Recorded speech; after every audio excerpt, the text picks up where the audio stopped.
This lesson deals with supplemental problem 316. You can find this problem in the course ebook in the Chapter 3 supplemental problem starting on page 20. Could you develop a model for the differential amplifier that we derived in supplemental problem 8.3? It's also called a subtractor circuit and is shown here below. In supplemental problem 8.3, we found that this voltage here was equal to the difference of V2 and V1 times the resistor ratio of R2 to R1, provided that R4 to R3 was the same value. Let's redo the derivation, but this time let's use superposition. There's some interesting results along the way. Let's set V2 equal to 0, it'll be a short circuit, and find V3 due to V1. I'll call that V3 prime. Now when you short this, we have R3 in parallel with R4, but because we have feedback around the op amp, there's no voltage across here, but also there's no current entering or leaving. The voltage across this resistor is going to be the 0 current times the resistance, or 0 volts. So we could replace this element by another element that creates the same effect. We'd have the same result because it's equivalent to it. Because I have no voltage with a no current, I could put a short circuit here, still have no current because of the op amp, but I now have no voltage because of the short circuit. But if I do that, this equivalent circuit is the inverting amplifier which we derived previously, and the gain was equal to minus R2 over R1 times the input. So that would be V3 due to the first source.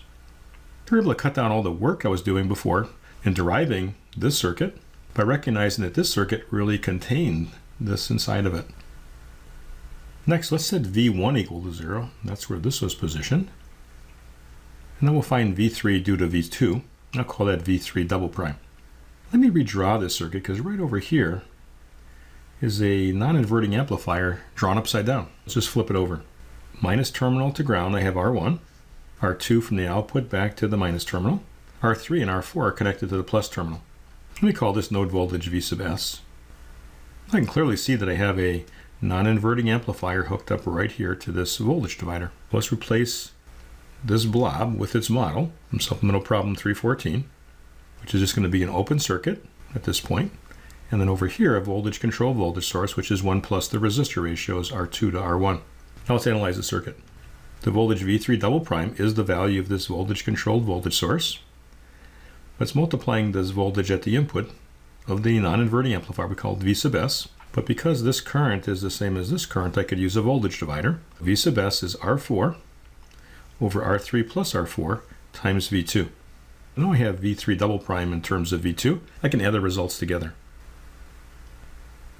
V3 then is equal to V3 prime plus V3 double prime. Combining these equations, let me do the following. Let me pull out an R4 from this expression, just have 1, and pull an R3 from the denominator. I get a 1, and then R4 over R3. I'm going to do that because we were looking at the ratio of R4 to R3 being the same as R2 to R1. If I do that, I get a very simple expression. If R2 over R1 is the same as R4 over R3, this quantity and this one cancel. And I get V2 times R4 over R3, which is the same as R2 over R1, and then I have a minus same quantity times V1. So again, we derived the same expression. But what was inside of this differential amplifier was an inverting and a non-inverting amplifier. I now know what the output voltage is, but what about the currents that are coming into this circuit due to the resistors and the op amp? Let's call this current I1, call this current I2. I need to write an equation in terms of the variables of my circuit. The rise in voltage is V1. The drop would be equal to I1 times R1, plus the drop across here, which is 0, plus the drop across the resistor R4. But because there's no current here, the current I2 flows into R3 and R4. I can use a voltage divider. This node voltage here, which I called V of R4, is going to be R4 over R3 plus R4 times V2. I'm going to substitute that back in right over here. V1 is equal to I1 R1 plus R4 over R3 plus R4 times V2. I have V1 in terms of I1 and V2. Okay, what about the voltage V2? Voltage V2, the rise in voltage, would equal the drops around the loop. Again, there's no current from the op amp. V2 is equal to I2 R3 plus I2 times R4. Pull that out. Now, to have a model, I need to get these same equations. The second equation is just Ohm's law. If I apply a voltage V2 and a current I2 flows, if I put R3 plus R4 here as my model, just put one resistor, then the current would just be the voltage divided by the resistance. And that would be exactly what this expression is. Now this expression is a little trickier. I have that voltage equals voltage plus voltage. Now the current I1 is coming in to here. And this looks like Ohm's law. I'll put a resistor in series to create the drop of I1 R1. But now I have a scalar times another input voltage, V2. Well, we could use a voltage-controlled voltage source to model that. Whatever V2 is, it'll show up over here as R4 over R3 plus R4 times V2. If we apply a voltage V1 and the current flows, we'll get the same expression as the original circuit with our model.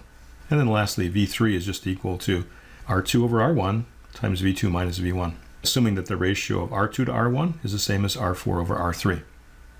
And this is supplemental problem 316.